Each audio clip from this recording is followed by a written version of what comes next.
Hello everyone, welcome to another exciting episode of Dayspring Discussions. I'm your host, Sean McGahee. This is a show we talk about movies, TV, sci-fi, fantasy, comic books. If you geek out about it, we're going to talk about it. You can listen to Dayspring Discussions on iTunes, YouTube, Podomatic, Patreon, Anchor, Spotify, Google Podcasts, wherever, guys. While you're there, go ahead and rate, review, subscribe, then head on over to the Facebook group and Twitter account and join in the discussion. Don't forget dayspringdiscussions@gmail.com. If you have a comment or a question or a topic you want brought up, you can always send it that way. But of course, you can find me personally, and Slim Dayspring 12 is where you can find me at on Twitter and Instagram, guys. Well, hello everyone. It is Friday. It is May 1st. That is right. We are starting a new month, guys, and hopefully turning the page in a new chapter in this whole social distancing, COVID-19 thing going on. I know a lot of states are partially open. Here in Texas, today starts where restaurants and other stores can be open 25%. So I'm just going to say that pretty much everything is 25% open at this point. Other things are not. Some things are. But we're slowly working back in. Hopefully it works, guys. I know, in this house, we're still going to keep our distance a little bit. I'm still not working myself, still keeping track of my young one and, helping her with her schooling, keeping track of her, keeping her out of my wife's hair so she can do her work. That's just what's going on here. But I hope you guys are staying safe, of course, no matter what you're doing. Hope you're having a good time as well. It's Friday, which means, of course, it's another episode of Clone Wars coming to Disney+.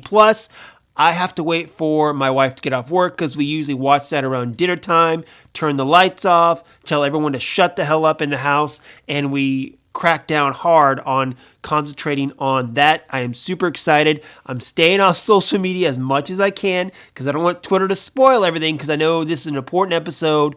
But then Monday, as we know, May the 4th, Star Wars Day, we're getting the final episode of Clone Wars. I love Star Wars Day. In this household, as Star Wars fans, me and my wife, we love Star Wars Day. We do it right. Usually what happens is we will watch one of the Star Wars movies or whatever ones are celebrating anniversaries. Now, this year, it's the 40th anniversary of Empire Strikes Back, 15th anniversary of Revenge of the Sith, and the 5th year anniversary of The Force Awakens. Also, of course, like I said, Clone Wars series finale. And then you also have the Mandalorian making of, I think it's called Galleria or something, The Mandalorian. The first episode of that's going to premiere. Disney Plus doing it big on Star Wars Day. So again, I'm not working, so I already told my daughter we're actually taking a day off from schoolwork for that day because we're going to do something. I want to, make it special for her as well. So I'm planning a couple activities. I think I might go out and get her maybe a Star Wars Lego set, something to surprise her with on that day to keep her busy. Kind of like St. Patrick's Day. Not a lot of people get into it, but in this household we do. So instead of Valentine's Day baskets or whatever, we do St. Patty's Day baskets here. And I want to do the same thing for Star Wars because, again, me and my wife are big Star Wars fans. So we try to get our daughter into it as much as we possibly can and get her excited for it.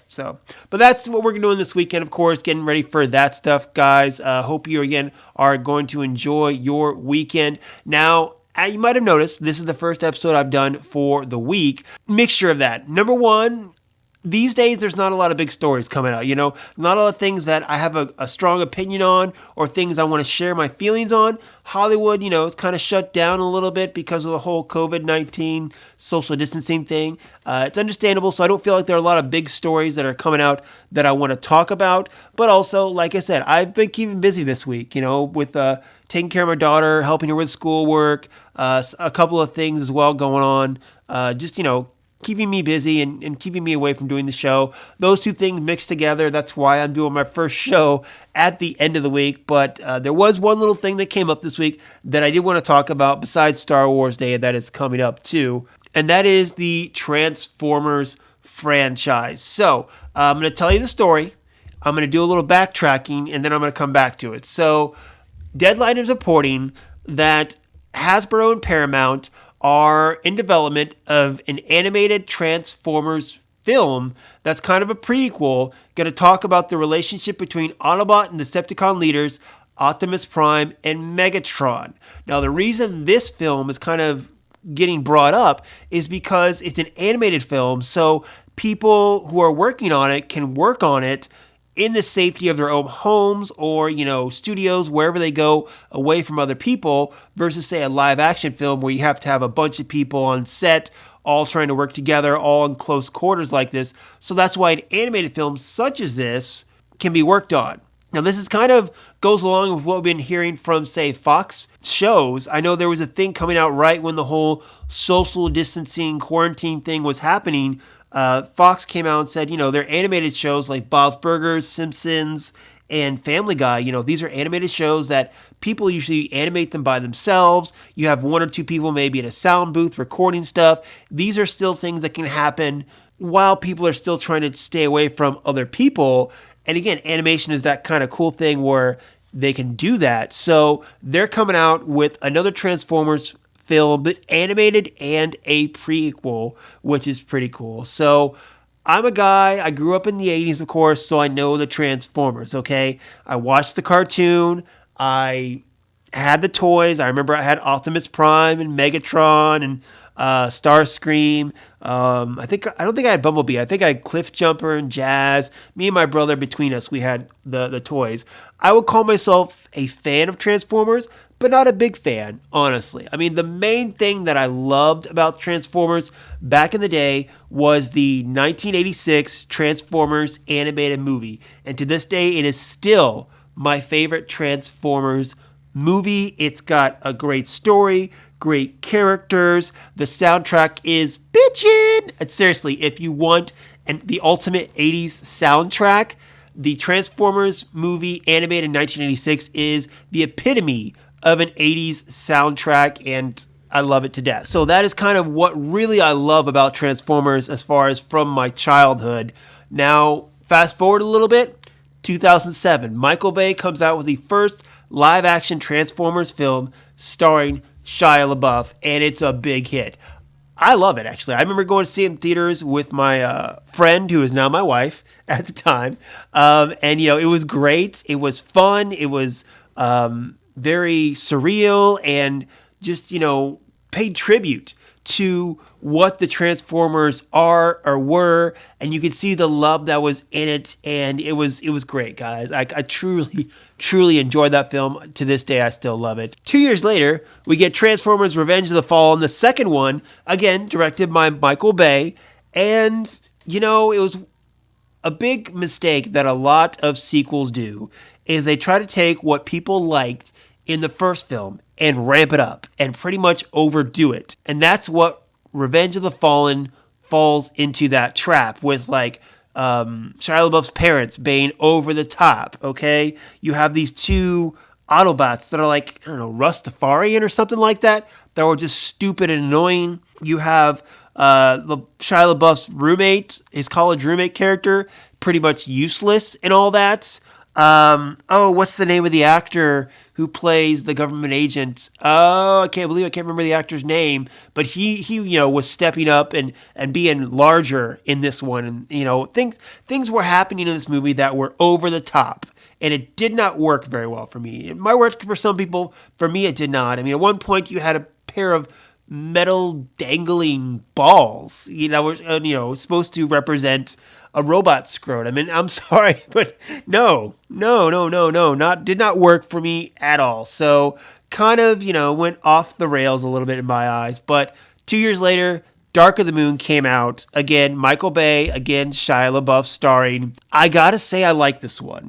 Some people don't like it. I gotta say I like it. I think a lot of people will agree it's better than what Revenge of the Fallen was. Still not, like the original film, on that pedestal as such, but I enjoy it for what it is. Now, they traded out the lead female, or Shia LaBeouf's love interest in this one. No more Megan Fox. I don't remember what the girl's name is. I think she's still dating Jason Statham, or was at the time, but whoever she was, it could have been easily Megan Fox. They could have traded her out, no problem, but I think this one gets back to the heart of it all with, the main character, Shia LaBeouf's character, and his relationship with the Autobots, and also, his relationship with the people around him too, and his personal struggle which I really enjoyed. So again, Transformers Dark of the Moon, I could just, you could skip Revenge of the Fallen almost and be good, and that's what I like about it, I guess, the most. But I like that one.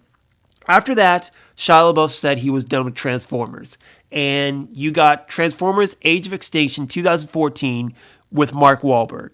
Now, the funny thing about it is Mark Wahlberg plays this poor country inventor. Yes, this,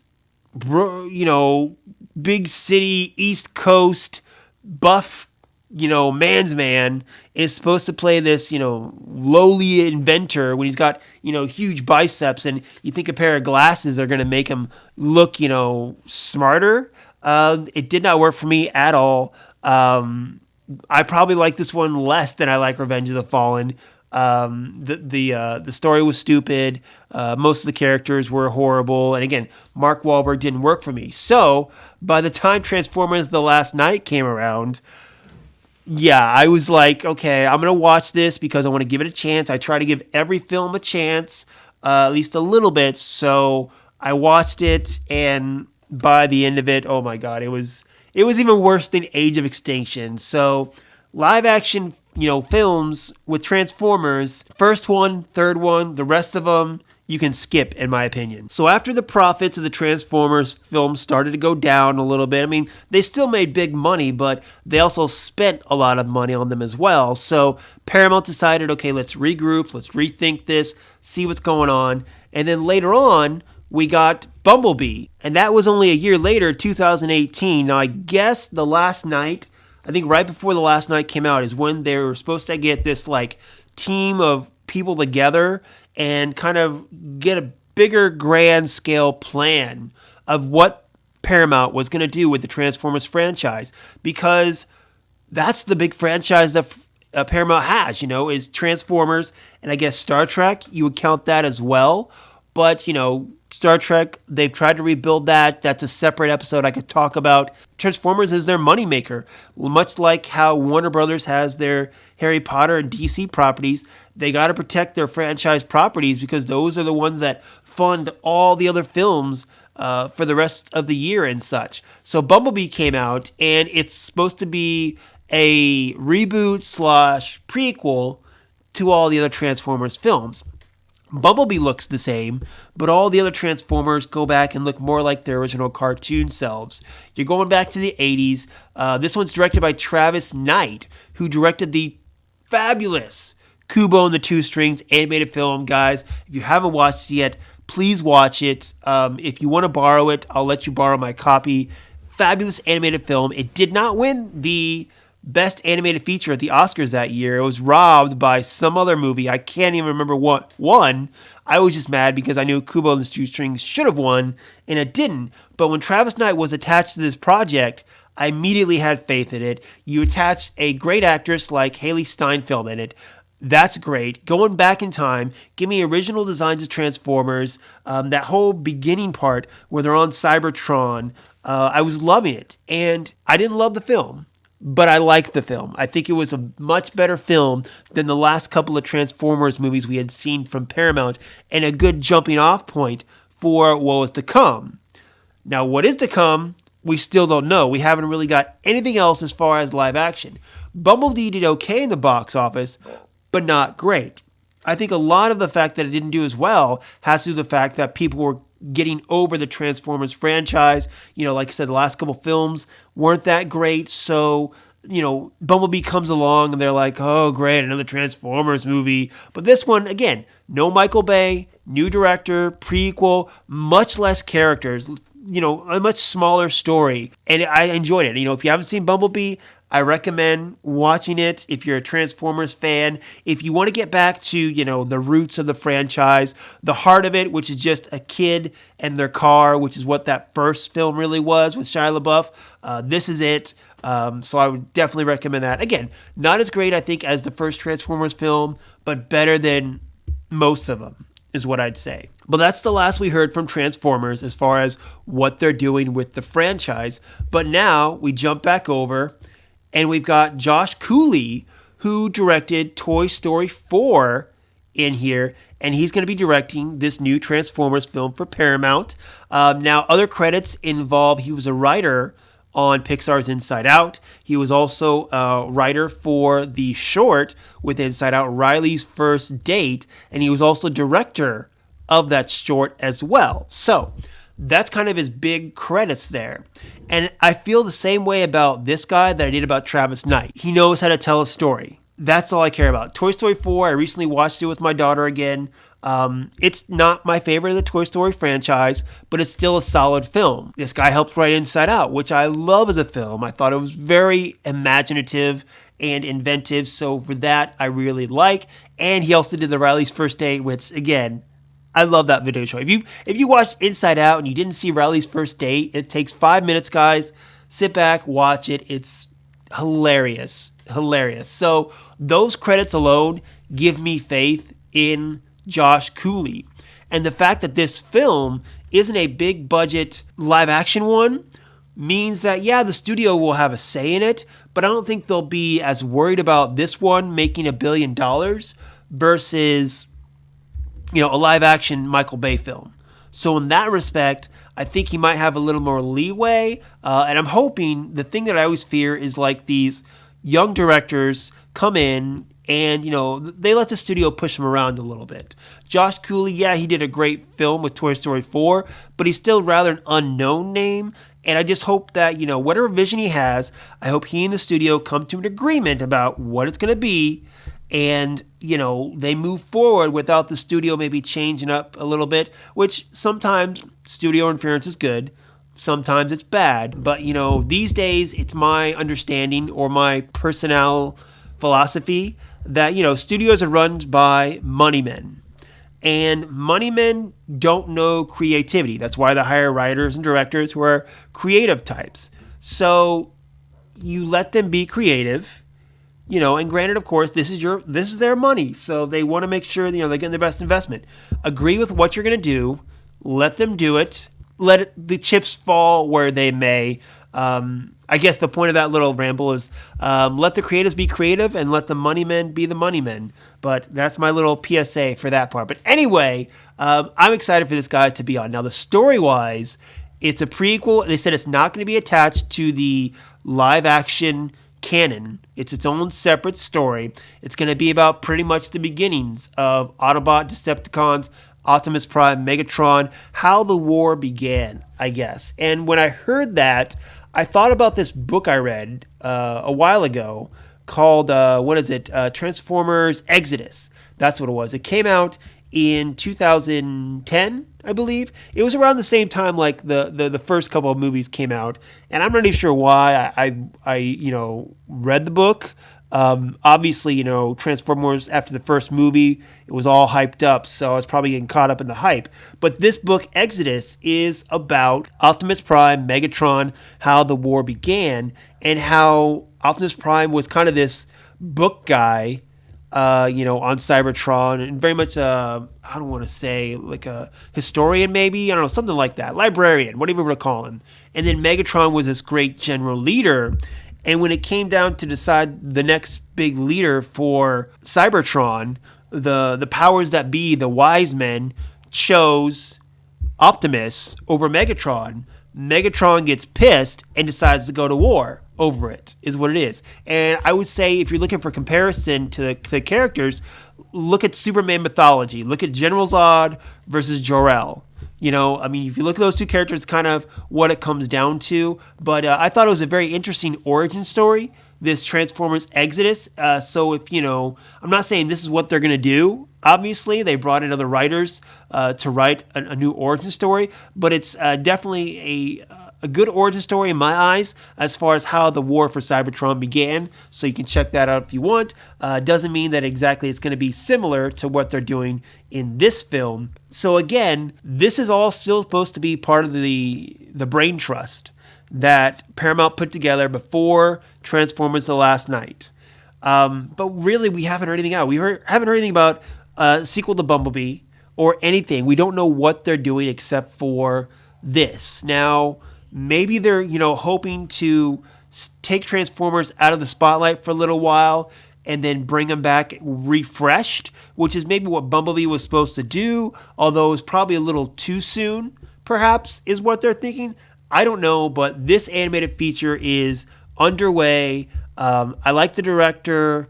Animation's always a good way to tell a story because you can do anything with animation and not worry so much about, the budget you're spending to make it live action in that respect. And there are some great animated stories in there. Obviously, look no farther than Pixar, which is a company that Cooley is very familiar with and has worked with. So it gives me faith in this, especially for a franchise that, in the last couple of years have kind of puttered away, and it needs a fresh revergence. Did I say that right? Probably not, but it needs to be reignited by something, and maybe starting small like this is what could happen. But let me know, guys. I'm done rambling. Time for you to fire back, of course, on the social media groups, Gmail account, or hit me up, of course, Twitter and Instagram. Let me know what you think about this new animated Transformers film. What do you think about the franchise as a whole? Send me your ranking of Transformers films. What order do you like them in? I'm sorry, that 1986 Transformers animated film is still my number one above all. And then, of course, next comes the Shia LaBeouf original Michael Bay film. Then I got Dark of the Moon, then Bumblebee. After that, it's a crapshoot because the rest of them are garbage, in my opinion. But fire back, let me know what you think about it, guys. And that is going to be it for me today. Like I said, Star Wars Day, Monday, coming up. The Clone Wars finale is also on that Monday, so Tuesday or Wednesday, probably expect a review of Star Wars The Clone Wars, the final season. Lisa and I agreed to hold off till the season is done before we do a review. I know a lot of people doing episode by episode. I wanted to wait and just do a season review. Definitely going to be talking a lot of Siege of Mandalore, of course, about that. But, of course, fire back. Let me know what you think about the closing of that. That's it, guys. Go out, enjoy your weekend, be safe, be good. Until next time, may the Force be with us all.